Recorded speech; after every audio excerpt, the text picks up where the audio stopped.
gotta be at least a 5.6. Ah, save the children. How's everybody doing? It is I once again, Mr. Cinema Junkie.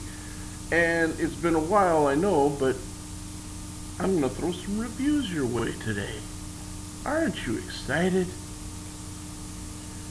Yeah, I watched a couple of movies on the old Netflix last night, and I have to say, I liked them immensely. I watched We Are What We Are and Contracted. Let me start with We Are What We Are. This movie is about a little family who has just lost their mother.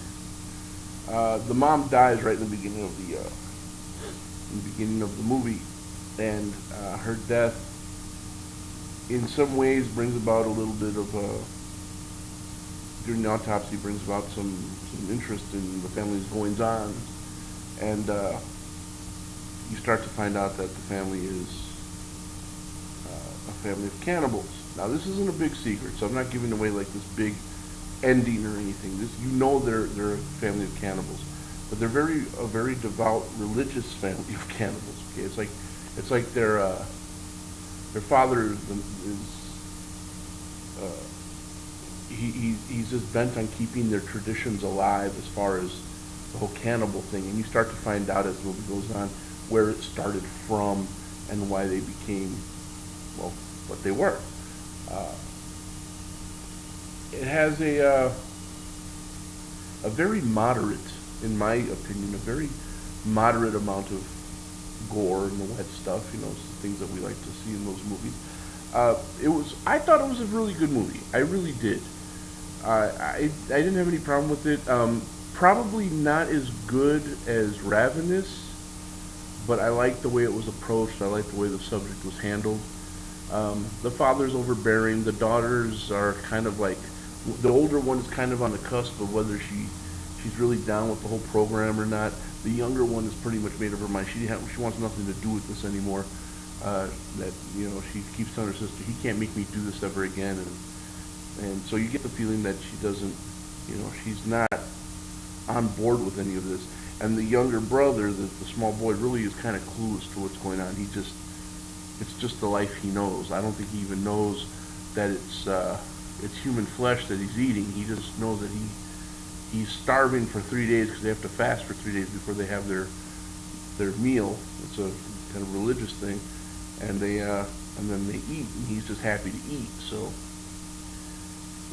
it's a good movie. It's just not like over the top, you know, with all the, you know, the blood and the gore and the, you know, hacking people up and, you know, a freezer full of dead bodies and all that. It's nothing like that.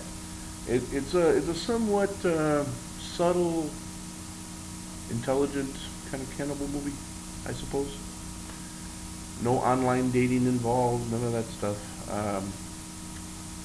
I enjoyed it. For what it was, I really enjoyed it. And I think I'm kind of dancing around a little bit because I'm really in a rush to get to Contracted, which is the other movie I saw. And I'm going to do that now. Contracted, it was a total blind watch. I mean, that doesn't make any sense, a blind watch. What I mean is, I had never heard anything about the movie before. No one I know has ever watched the movie before. It just so happened that the description sounded interesting. Basically saying that this girl has a one-night stand and thinks that she contracted an STD, but finds out that it's something much more, or much worse. So I said, okay, let's check this out, shall we? So I watch it, and it's right off the bat, it just starts off in Bizarreville. It starts off with a corpse in the morgue, looking like it's in the throes of passion. Yes, there's somebody raping the corpse. A necrophile is at work, and he repackages the body in the body bag and so on and so forth. And later on, we're at a party, and this girl shows up, and she's looking for her girlfriend who's supposed to be there. She wants her to be there. She doesn't show up. and she hooks up with this guy that we saw earlier in the movie, and they wind up going to his car and just going at it, goes to Jesus, and after that she starts to develop some symptoms. Now, she tries to deny the fact in her own head that she's just had sex with a man because she has herself convinced that she is just an out-and-out lesbian. She's like head over heels for this girl and so on and so forth. Now, throughout the movie you see things that kind of suggest that the overall message that's being delivered here is a warning against unprotected sex. Now that's fine. They've done this in movies throughout the ages. I mean, come on, Friday the 13th, every time somebody has sex they get killed. What does that tell you? Sex kills, you know? And even more blatant than that, I remember, I think it was in part 7, where they pull a condom out and they kind of look at it and they look at each other and kind of laugh, ha ha, and they throw it away, and then they get killed afterwards. If that's not a message, I don't know what is.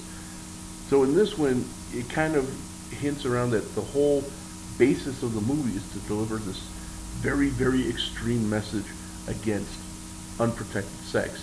Now, I have to admit, partway through, I started to think, is the message they're trying to deliver warning against unprotected sex? Is it warning against hooking up with strangers at parties? Or is it warning against lesbians getting dick? Because all of those apply. The moment this girl strays from the flock, she gets messed up. Okay, first time she gets a stiff one in her, she's all messed up now. But as the movie progressed, you can see it's very blatant about unprotected sex. It gets kind of nasty. It really does. There were just a lot of visuals that played on my other senses, like sense of smell, sense of taste. Just by looking at what I was looking at, I was just kind of like, ooh.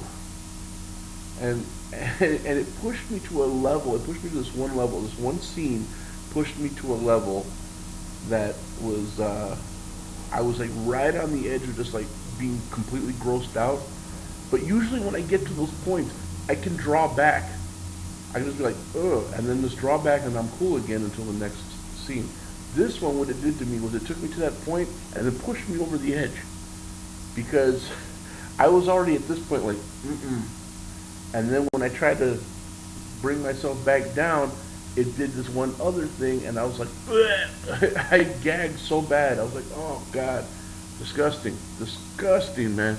And it takes quite a bit to get me to that point. So it's just one scene in there, but it's just like, oh, fucking gross. Now, I want to say something, but I don't want to give the movie away. I do not want to give the movie away. So if you're good with me saying, go watch Contracted, it was a great movie, and you don't want to know anything more than that, you don't want to hear any more, and you don't really want to know what it's about as far as what's the end result of the whole movie, take care. Thanks for watching. I'll be talking to you again real soon. Okay? Give you a few seconds to turn off the computer, do whatever you're going to do. And we're back. And spoiler alert, big time spoiler alert, I hope. It's not a spoiler, but here it goes. Have you ever watched a movie dealing with zombies and thought to yourself, well, yeah, there's a zombie outbreak, but why is it a zombie? Don't give me 28 Days Later. That's not a zombie movie. I'm sorry. It's not. In all respect, it's not a zombie movie. Sorry, it isn't. Neither is this one per se, but have you ever seen zombie movies and you just wonder, it just happens. There's a zombie outbreak, okay? A big time zombie outbreak, but nobody really knows why or where it came from or what started it. I guess the closest we've ever come to seeing how these things start is like in Lucio Fulci's Zombie. There was it brought people people came back to life. They spread it to New York, so on and so forth. In this one, this is kind of like patient zero kind of shit. Okay, she's alive throughout the whole movie, but getting worse and worse and deteriorating more and more and more. And then she starts to change in certain ways, becomes more murderous, becomes more violent, becomes more, and she has this. But it's towards the end. It's like right towards the end of the movie when things start to culminate. Okay, it's not, she wakes up one morning and then she has a taste for human flesh and she's, falling apart, just that fast. It's not like that. It's a very, I was, for lack of a better word, an intelligent movie throughout the whole movie, and then you see it's kind of like showing you that there is an outbreak about to happen. Okay? I absolutely love this movie. It is one that I will be buying for sure. That's how much I liked it. And I at first wasn't sure what to expect from it, but I kind of thought about it, like what could possibly be in a movie that would be worse than an STD. And I thought, okay, she's either rabid or she's, something along those lines. And I kind of thought, well, maybe she turns into, The Walking Dead. And then when I saw the opening scene, I thought, okay, she's going to catch some disease from this dead body. But when you really think about it, it's really cool. It's really an awesome story. And pretty damn unique in my book. I mean, yeah, they were a little heavy on the safe sex thing, but that's okay. I mean, it's totally forgivable. I really, really enjoyed this movie. I really did. It was like a fresh breath of air in an overdone subject matter. Okay, it was just, I love it when they do stuff like that, when they bring something new to the table. And yeah, it had a total patient zero kind of feel to it. And I dug it immensely. So yes, by all means, check out We Are What We Are. Let me know what you think about them. If you're into cannibal movies, ravenous, things like that, I think you'll dig it. But Contracted, yeah, that's one to be seen. That's one to be seen. I'm sold on it. I hope you will be too. Movies like that could use a push from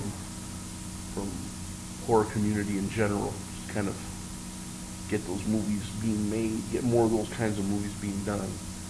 So yeah, I enjoyed it a lot. And once I purchase it, I will be sharing that purchase with you all and showing you what I got, so on and so forth. But yes, definitely Contracted, We Are What We Are, both streaming on Netflix. So if you got Netflix, lucky you. Well guys, thanks for watching as always, and thanks for listening to my incoherent ramblings. And below, comment, do you think the zombie genre should have been called the zombie genre, or should have been called something else? Because The Living Dead, I'm totally on board with. Living Dead. They're dead, but they're moving around and they're doing stuff. Zombies, well, that kind of got turned around a little bit. Just like with most words, it doesn't mean what it once meant. Zombies were a product of voodoo. They were mindless slaves. They weren't flesh eaters. It wasn't until Night of the Living Dead came along and they incorporated people coming out of the graves and eating human bodies and thought, oh, that's a zombie. Not really, but that's what we've called them all this time. Still call them that to this day. And when our time has passed and we're all gone, the new generation takes over, they'll probably call it, I don't know, the Walker genre. But do you think it should be called the zombie genre, or should it be called like the Living Dead genre? Just a question I want to throw out there. All right, guys. Thanks a million, and I will be talking to you